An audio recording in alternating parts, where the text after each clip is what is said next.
So good morning, everyone. I hope you're doing great, and I hope you're enjoying this event.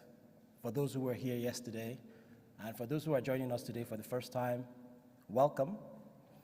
Today, I'm going to be speaking about leveraging mobile to grow financial inclusion.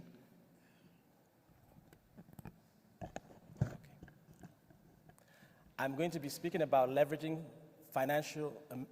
mobile to grow financial inclusion on this continent in Africa.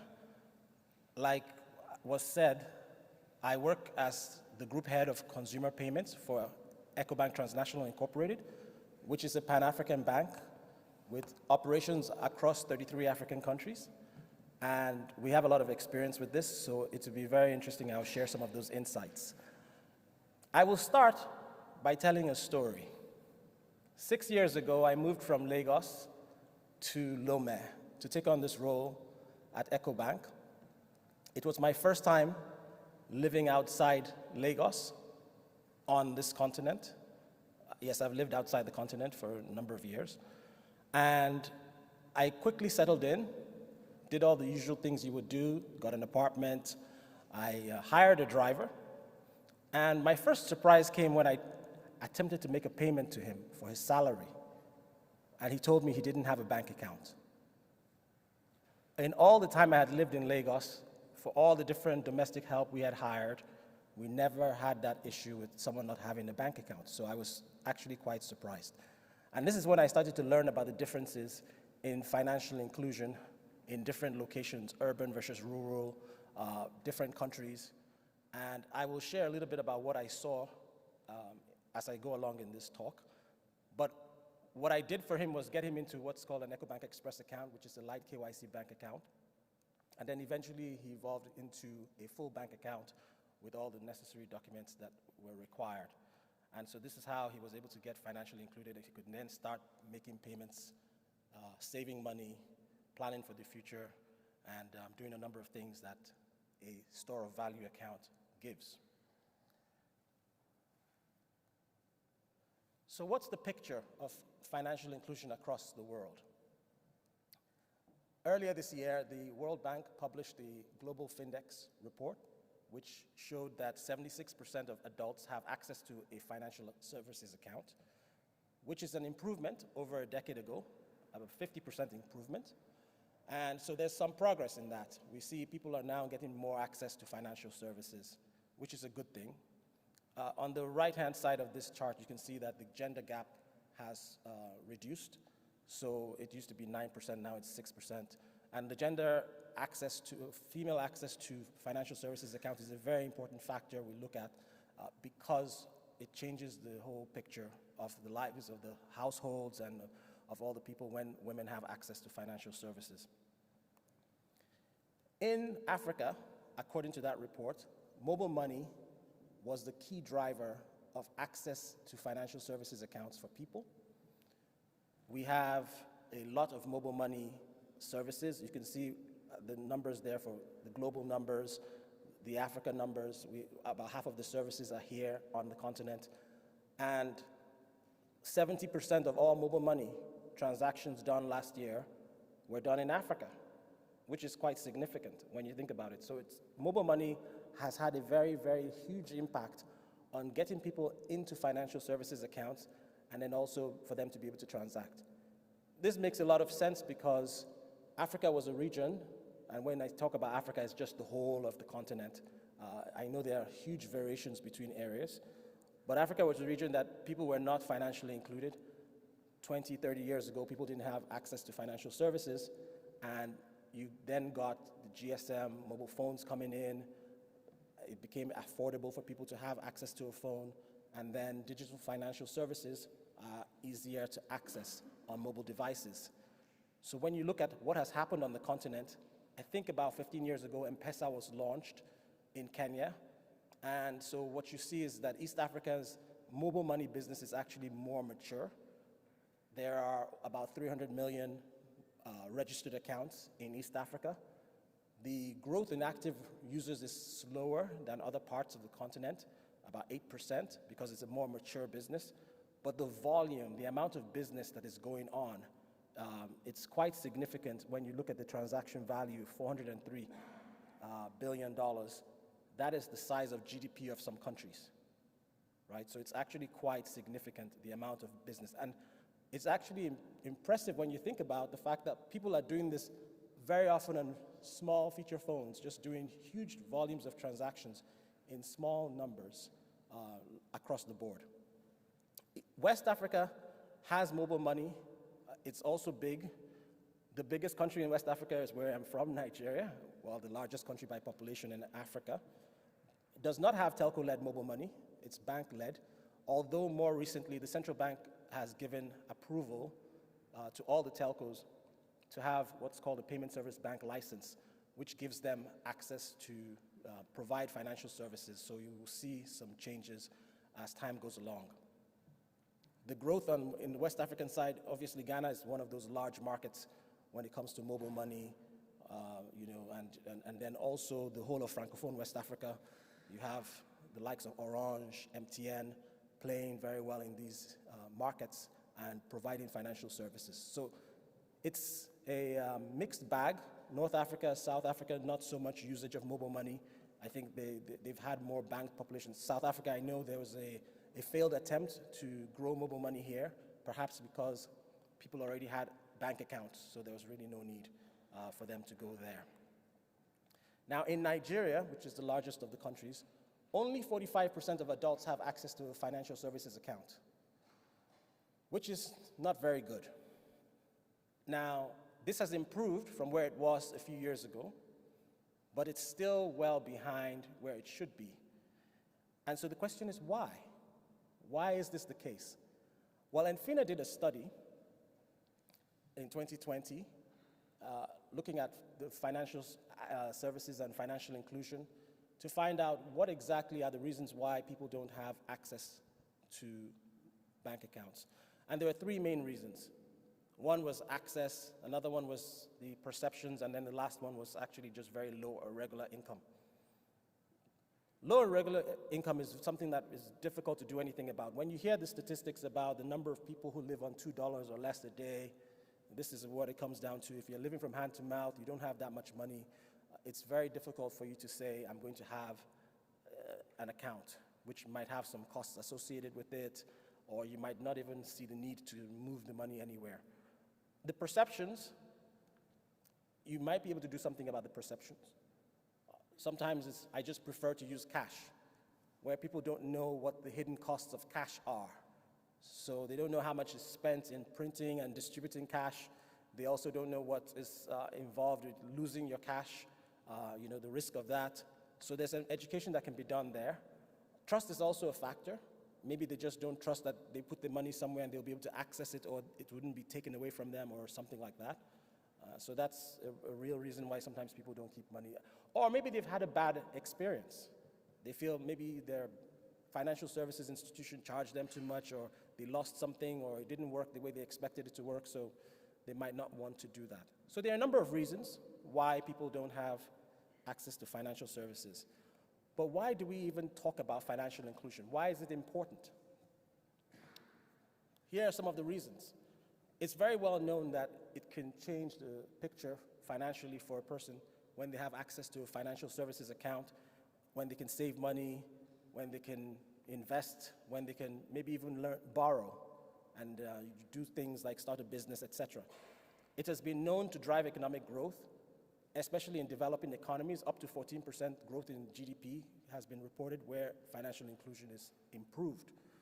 You can see that it has many different factors. There are many things that are good about getting people into financial services accounts where they can transact, where they don't have to walk or travel a long distance to pay someone for something, etc., etc. So with Ecobank, our mission and vision are what make us interested in expanding financial inclusion. We were founded with a goal of providing financial services and products that are of world-class standard and quality to Africans. And this is part of the reason why we spend a lot of time with financial literacy and financial education and initiatives to grow the access of financial services for the population in Africa. We've done a number of things to do this. One of them was when we launched the Express account, the Ecobank Express account, which is a light KYC bank account that is to grow financial inclusion. This was part of a roadmap to leadership strategy that started in 2015, 2016. And we went to all the different regulators that were in the countries where we operate and said, listen, we want to launch this bank account. It's a real bank account. It's on our core banking application. It has light KYC. It will have a limitation on how much money you can put in it. And it would also not require any paperwork. People can open the account on their mobile device so they don't have to go to a branch, and they would be able to enjoy no minimum balance, no fees, and just generally be able to access financial services. So they approved. And today there are over 11 million Express account holders, and the driver that I mentioned was one of them. He opened an Express account, and now he has transitioned to a full savings account. We launched the Ecobank mobile app, a unified mobile banking application, which is the same in all 33 countries, and that's something that most banks don't do. Usually they just have a separate app for each country. But we launched just one app for all 33 countries, and it allows the bank customers, first of all, if you're not a bank customer and you download the Ecobank mobile app, you can onboard with an Express account, like I just mentioned. So you can open an Express account on the app, which is how a number of those people got into the Express account. But also, you can do your regular transactions like buying airtime, paying bills, sending money. The sending money is actually, we did a survey of our mobile banking users, and 67% of them said the primary reason they use the banking app is to send money. And we're glad that that's one of the big reasons they use it, because we have put in many different ways that you can send money. They can send money to someone who has an Ecobank account. They can send money to someone who has another local bank account. They can send money to someone in one of the 33 countries where we operate, because we have something called rapid transfer. They can send money to someone who does not have a bank account with our Express Cash product, which is a token that gets generated. And the person just goes to an Ecobank Express point, which is an agent location, or one of our ATMs and redeems the cash. We can send money to someone whose bank account we don't know. So if you live in the same country with me, I can send you money right now using this system where I just send you a link. You click on the link, you say which account you want it to go to, and then the money gets delivered there. Right? So we've created many different ways of people to be able to send money, which is very useful when you're trying to do the primary focus of the app is for people to send money. But we also realized that a lot of people don't have access to a smartphone, right? So this is the same continent we're talking about. Yes, we talk about the fact that by 2025, 65% of people will have mobile devices that have internet access and all of that, but the fact is that today, a lot of people can't afford to have a smartphone, or they can't afford the data. So we provided the same services or similar services on the USSD channel, which we call Star 326. Anybody here can guess what 326 stands for, and I'll give you a prize. But you can come to me later on. We launched the agency banking platform, the Express Point, which is a way of providing financial services in the neighborhoods where the customers live and work. You see, Africa is one of those continents that is very cash heavy in terms of transactions, and I'll speak about that in a second. And we realized that people needed a place where they could physically interact with a touch point, right? And doing so with branches is impractical because the cost of branches is very high. The cost of staff, the cost of real estate, the cost of, in many countries, diesel generators to run the electricity, the data line, everything that is involved in running a branch. So we said, okay, we should set up this Express Point network. We have, at the end of last year, we had over about 110,000 of them, and we processed $3 billion worth of transactions through them. And it's really for people to be able to digitize their cash, so they can go there, cash in, they can also cash out, and then do other transactions like remittances, bill payments, etc. We launched the Express loan because it's important for people to have access to credit. And the Express loan is similar to the Express account in that it's one of those things that is done exclusively on your mobile device, no paperwork required or documentation. And what we did was we launched it first in Ghana in collaboration with a partner, MTN, and also with Jumo, which is a scoring partner, a South African fintech. And basically what happened was we put it on the mobile money menu. Customers were able to request a loan. As soon as you request a loan, the scoring engine will look through your wallet, your mobile money wallet, and determine how much of a loan you can be given. You get granted a loan, it gets deposited into your mobile money wallet, and you go about your way with the understanding that you need to pay back. And in the first 6 months, we issued about $150 million worth of loans to 3 million customers.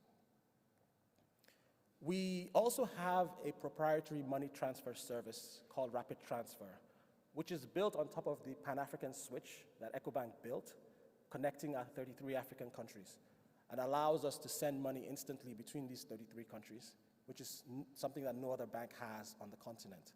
And this is something that we have taken to new heights. First of all, it's a product that allows you to just put in the account number of the customer, it fetches their name, you confirm, you then put in the amount, and then you send. We first had it only in branches and agent locations, but then when we started our digital transformation, we put it on the Ecobank mobile app, and it has become one of the largest channels for rapid transfer. And people saw this and said, well, what about us who are not in the countries where you operate? Or what about us who are, not customers of Ecobank, where you have our full KYC? We launched the Ecobank's Rapid Transfer app, which allows non-Ecobank customers to onboard if they're from the 33 countries where we operate. Even if they're living in the diaspora, they can use their passport to onboard and then use a Visa or MasterCard as the source of funds. And this is something that allows them to send money home or send money between African countries instantly and for a very low cost. Now, we're also exploring chat commerce because we found out some interesting things. Last year, Nigeria surpassed the Philippines as the #1 country in terms of the amount of time people spend on social media. The average time is 4 hours and 7 minutes per day. This is a survey of about 1 million people from 46 countries. So people are spending a lot of time on social media, so why not meet them there when you're trying to provide financial services? So we are looking at that and working on doing a lot more with chat commerce. We had already launched Rafiki, which is our chat bot, and that is a product that allows customers to do transactions on WhatsApp and Facebook Messenger by chatting with Rafiki. But also, we have chat support through Rafiki, which includes AI, and people are able to chat and get support, etc. Then we also realized that small and medium-sized enterprises need digital collection solutions. And so we created the Ecobank Pay QR, which is a unified QR code. When I say unified, it has Visa, MasterCard, and also local schemes, like in the case of Nigeria, NQR. In case of Ghana, their own switch as well.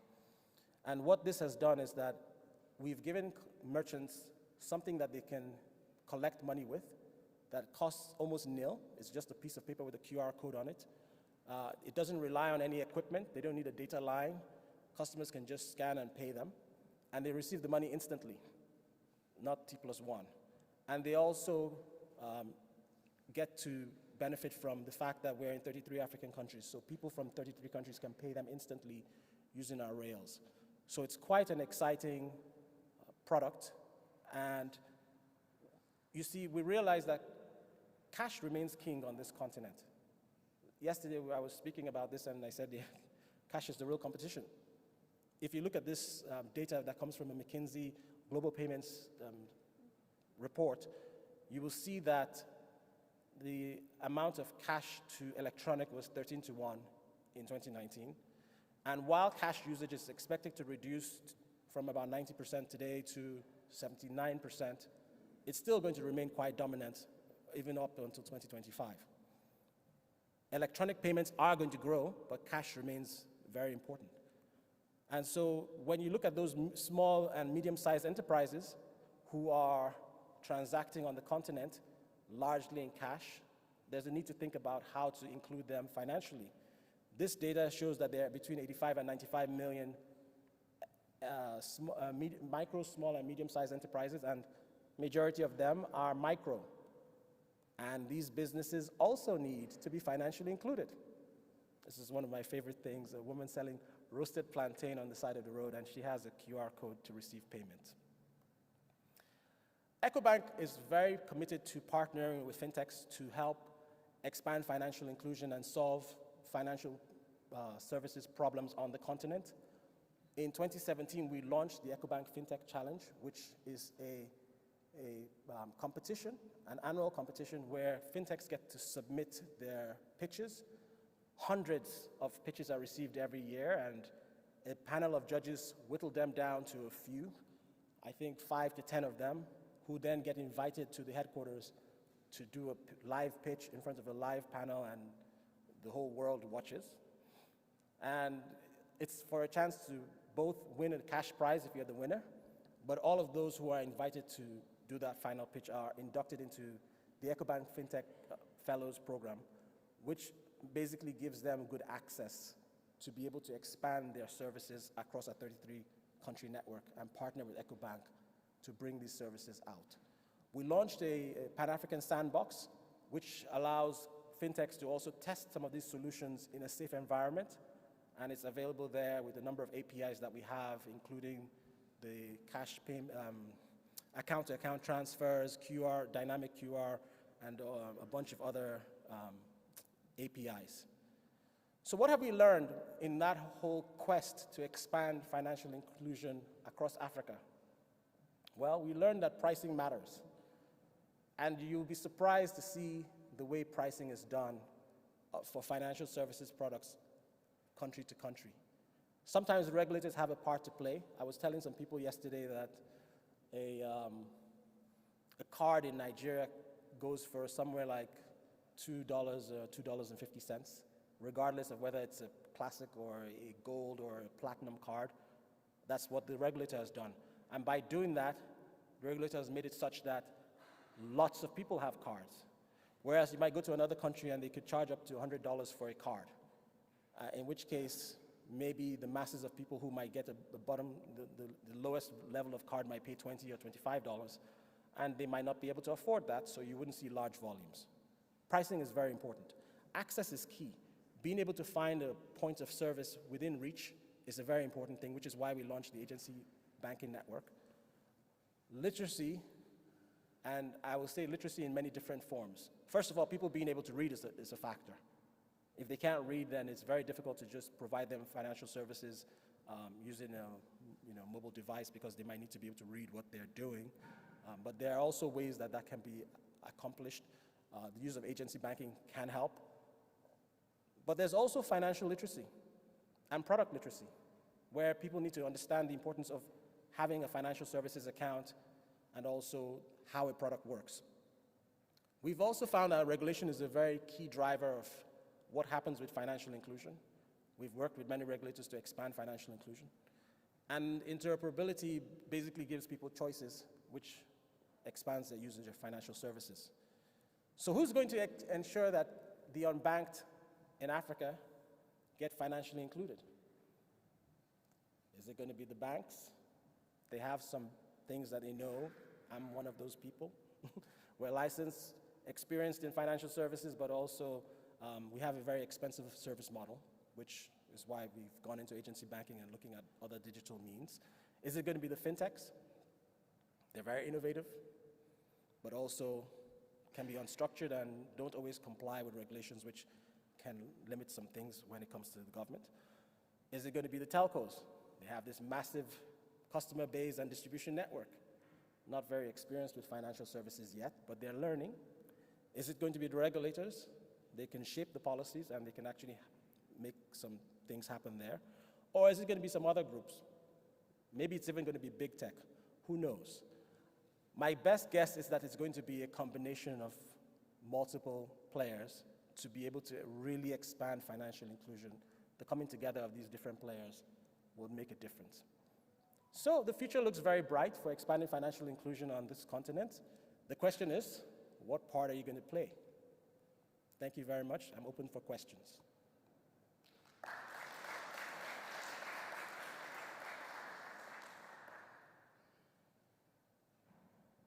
Okay, any questions or comments?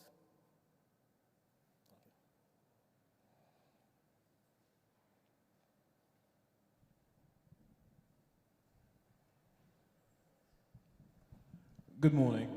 Hello again. My question is with regards to the Express Loan MPL. What's the percentage of the MPL, please? Someone asked me this yesterday and I haven't yet checked. I can check. But I can tell you that it's a sustainable amount. It's not anything that is out of the, probably about 3 or 4%. We've been doing this since 2019, right? The numbers that I showed you were published in our 2019 annual report. So if we had very poor MPLs, we would have stopped. The same capital that we put in is still there. So it's not eroded because of NPLs. Thank you. Yeah.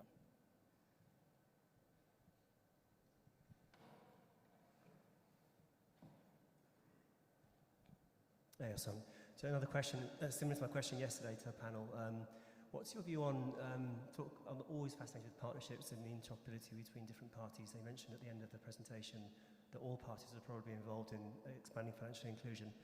But what's your view on the influence of central banks within countries on that same subject? Okay, I think that central banks play a very important role in expanding financial inclusion. Just generally, the regulators. First of all, when it comes to the documentation that's required for you to open a bank account, if people don't have identification, then that's a problem. In Nigeria, we have BVN, Bank Verification Number, and then we also launched something called NIN a few years ago, National Identity Number, which is maybe like a social security number, and that has gotten some traction. But what you need is a government to actually pay attention to making sure that every individual, every citizen is accounted for. Because if you have an identity, and it's a verifiable identity, then you can actually start doing some things.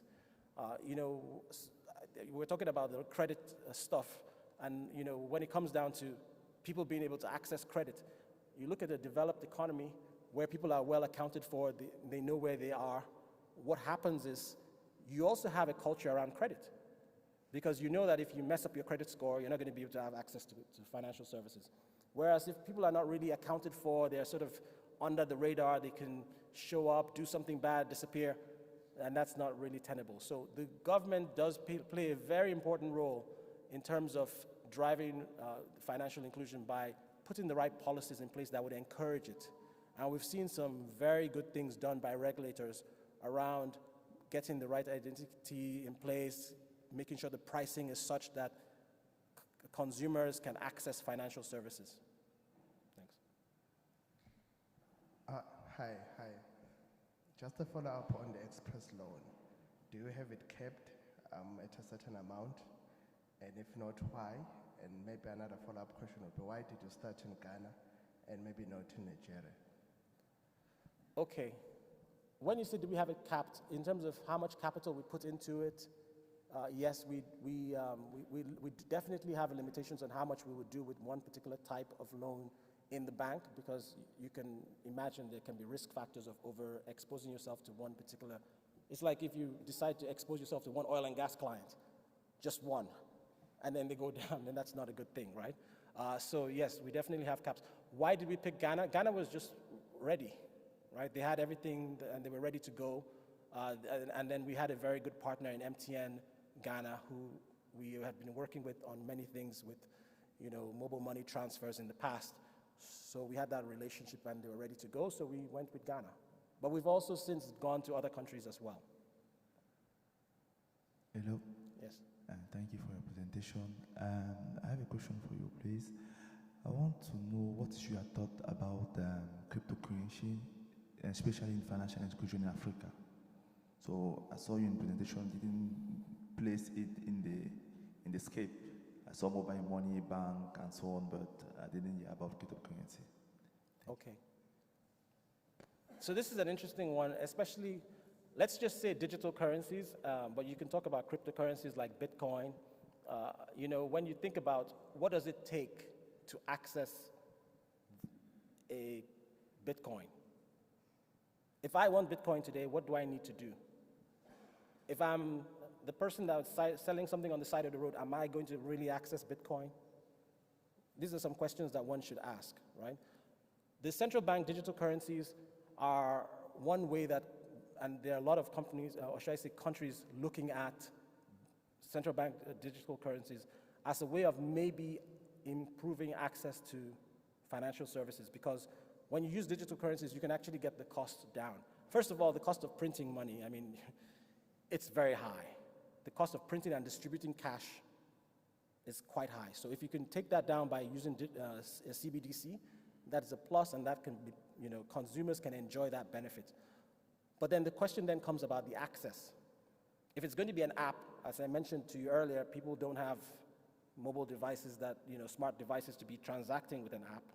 If it's going to be through a USSD channel, well, the telcos own that channel, and you need to pay them for accessing that channel. And so how are you going to expand the financial inclusion if the telcos say, well, you have to pay this fee, and then you want to provide this, you know, the CBDC for free? So it's still being looked at to see how you can use digital currencies to expand financial inclusion, because there is potential in terms of just blockchain technology in general, security, lower costs, but in terms of access, some things still need to be worked out to figure how to make that happen. Yeah, here. Thank you, Osahon. This was a very brilliant presentation. We really appreciate. And one of the questions that comes to my mind is that, so you have multiple digital products like mobile banking, agency, remittance, you know, link payment and onboarding and things like that. And I also see that at the end you have also presented that there are fintech competitions that you have also launched for partnership and things like that. So which direction do you usually go for these kinds of products development and digital product deliveries? Do you partner with the fintechs or the solution providers, or do you usually build them homegrown so that you have more control and more delivery in time? Okay. My last role at Ecobank was head of strategic partnerships, and so maybe that will color my response, but I really do think that partnering is the future, and partnering is the way you can scale up and you can encourage innovation. We've partnered for a number of different reasons. I gave an example of scaling up with partners like MTN, and also the innovation that came from Jumo in that express loan example. We've also partnered for innovation purposes. We've partnered for a number of different reasons. There are some key reasons why banks enter partnerships with fintechs, with big techs, with, you know, telcos and other organizations. Usually it's to expand the customer base of customers you can serve. Sometimes it's to provide a new service, an innovative service that maybe you don't have. It's to be able to develop something that is, you know, unique, maybe that maybe your developers wouldn't be able to do because they're very busy with handling the core banking application or some other things inside. And it could be for value-added services, et cetera, et cetera. So there are a variety of reasons why companies, you know, partner with other entities. Thanks. Good morning, and thank you very much for an excellent presentation. I just wanted to check when you were, you know, expanding your app in terms of across the African continent, how you've been able to navigate through the various regulatory, you know, entities. And I assume that obviously if it's cross-border payments, you're talking of, you know, foreign currency involvement, or if there's going to be switched to each, you know, country's currency, how you been able to manage that in terms of the regulation pertaining to switching. I also want to check, you know, in terms of whether it's a one-way payment, platform, or it can work both ways where, the beneficiaries are also able to send back, to Nigeria or any other country using the same app, in terms of perhaps the features of the app. Okay. Thank you. Thanks for that. Great question. So let me start by saying that when we launched the Ecobank mobile app, it was launched at the same time across 33 countries.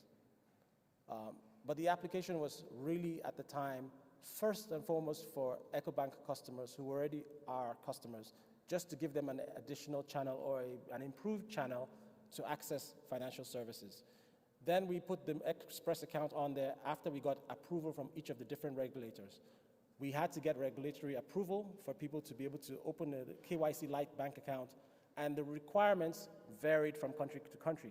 But as bankers are constantly talking with the central bank and other regulators in their countries, so it's not an unusual thing for a bank to walk up to this regulator and say, listen, this is what we're looking at doing, and for the regulator to say, okay, you know what, this is what we require. You must have this, you must have that, because those are the particular things we're dealing with. And those requirements did vary across the continent.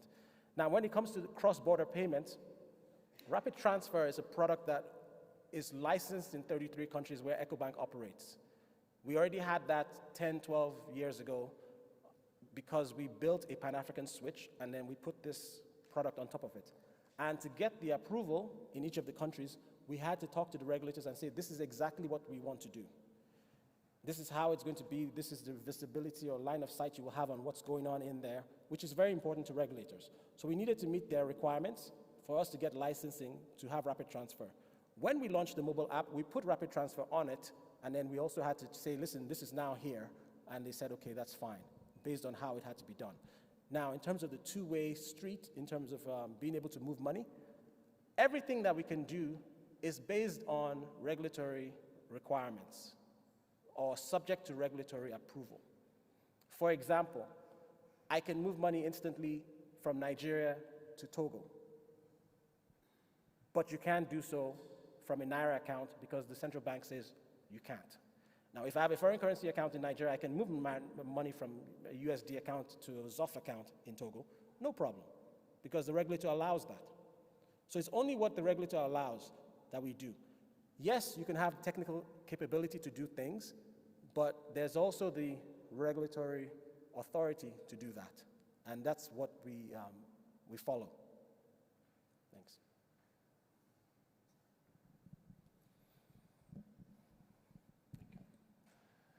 Hello. Oh, sorry. Too noisy. Hello again, Mr. Akpata. So my name is Mike, I'm from Kenya. I see there is a dilemma.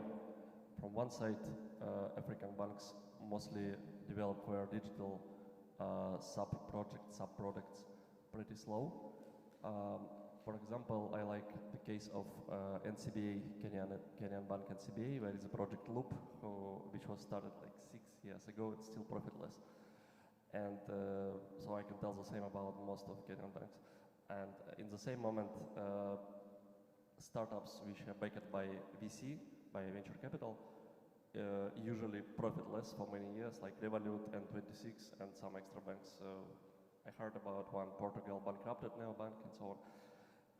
So probably they are profitless because they only provide payment services and they are not provide loan issuing, which is more profitable. So you chosen a way of provide APIs for different payment gateways and so on. That's cool. So, and what do you think, what will be after that? So will African banks change their like mindset or, I don't know, development teams, product teams and so on? Or your stake is on startups backed by VC? Okay. Sorry for a complicated question. I had a difficult time hearing the question. What I did hear was something around APIs and is our focus on startups backed by VCs? I'm sorry, I didn't fully hear. Can you just say the question again? Just what I heard all the preamble. Can you repeat the question? Just the particular sentence, that's the question. Yeah, sorry, last phrase was about what do you think about the future in next like 5 years? Your stake goes to that digital banks which are backed by VC, which are not have local licenses. Will we be successful in African countries like Kuda, like Carbon in Nigeria and so on? Or you think that African traditional banks will change something and we will be number one on in rating of local digital banks?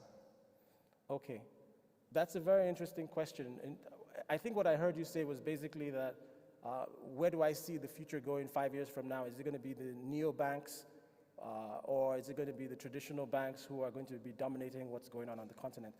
It's very hard to tell the future, but I will say this. You can already see what's happened in other countries. There's a movement of some people's financial services to slicker platforms.